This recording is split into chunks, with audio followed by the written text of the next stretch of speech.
For the Ledger Dispatch, I am Gabriel Porras, and here's a sneak peek at what's being delivered in your Tuesday, August 27th edition of the Ledger Dispatch. You might think taking on a project that requires not only a sizable work crew, donations, and sponsors, but bringing a community together would be a task that just can't be done. But then again, you may have not met 14-year-old Luke Hermanson. His Eagle Scout project providing Victory Village with a flagpole and memorial plaza honoring all veterans. He's hoping folks will purchase commemorative bricks. Check out his efforts and story in the Tuesday, August 27th edition of the Ledger Dispatch. The Amador Water Agency Board of Directors approved moving forward with an agreement with the Sierra Business Council to prepare an energy action plan for their agency.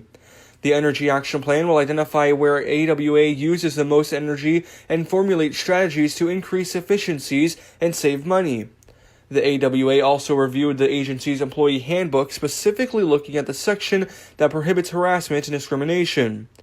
The AWA was criticized in the 2018 through 2019 Amador County Civil Grand Jury report for having a hostile work environment and allowing incidents of harassment to go unpunished.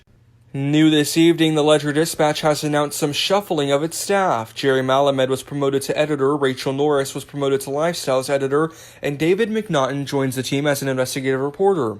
Additionally, publisher Jack Mitchell announced that the Ledger Dispatch will move from a twice-weekly publication to a once-a-week starting in late September. Noting economic realities and the shift of folks getting their news online, Mitchell says the shift to a once-a-week follows what has occurred in the newspaper industry. The Tuesday, August 27th edition of the Ledger Dispatch also includes our active aging page with Emma Darknell. An important guest commentary focuses on the California FAIR plan established to assure the availability of homeowners insurance to people who, due to reasons beyond their control, have been unable to obtain insurance in the voluntary insurance market. Also, check out the Tuesday edition of the Ledger Dispatch for the list of roadwork scheduled around Amador County for this week.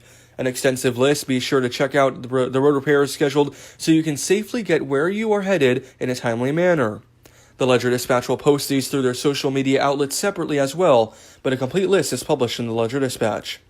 It's an almost unbelievable story, the life story of a renowned artist, sign painter, and photographer Ralph Merzlock. From being the inspiration for the lovable character Ralph in the classic movie A Christmas Story, to raising Cam around his buddies, who became some of the biggest rock and roll bands of the 70s, to his photography. His son, Cam Merzlock, recently held a show showcasing some of Ralph Merzlock's life work. Check out an amazing story of a son honoring his father and sharing some stories of a local legend.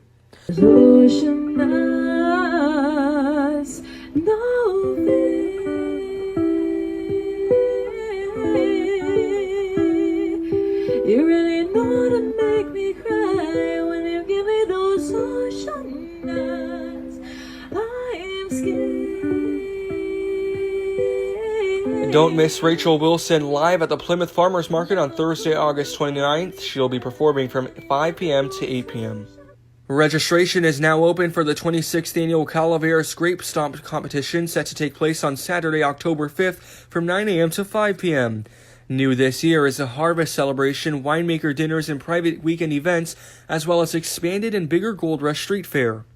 And speaking of wine, Feast Wines in Sutter Creek received 2 Best of Class awards from the California State Fair Wine Competition, as well as the award for Best of Class for Zinfandel at the Amador County Fair. So if you're in Sutter Creek, you may want to take a special trip to visit Feast Wines. After qualifying for the Sac Joaquin Section Division 5 Championships for the first time in school history last fall, the Argonaut girls golf team is hungry for more. They defeated Somerville and then matched up against Linden with only 4 players. Despite only having 4 players, they cruised to a 216-278 victory, led by senior Grace C. Sandoval and Kaylee Weaver, each shooting around a 48. Check out a team that looks to be formidable and on course to the state.